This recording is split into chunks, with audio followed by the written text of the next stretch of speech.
Halo Sobat YouTuber, kali ini saya akan berikan tip bagaimana mengatasi Flutter error saat kita jalankan Flutter Doctor.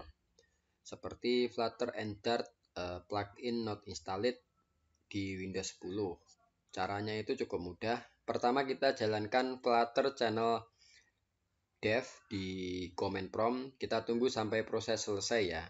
Setelah proses selesai kita jalankan Flutter upgrade. Seperti ini, kita tunggu proses download selesai. Nah, setelah itu kita jalankan Flutter Doctor kembali ya. Dalam proses Flutter Doctor ini akan melakukan download, jadi koneksi internet harus selalu tersedia ya.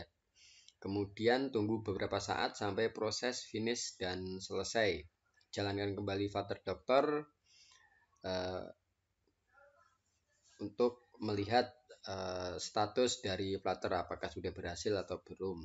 Nah, semoga tip fix Flutter dan Doctor not installed ini bisa membantu sobat dalam mengatasi problem di Flutter. Sekian, terima kasih, sampai ketemu di tutorial video berikutnya.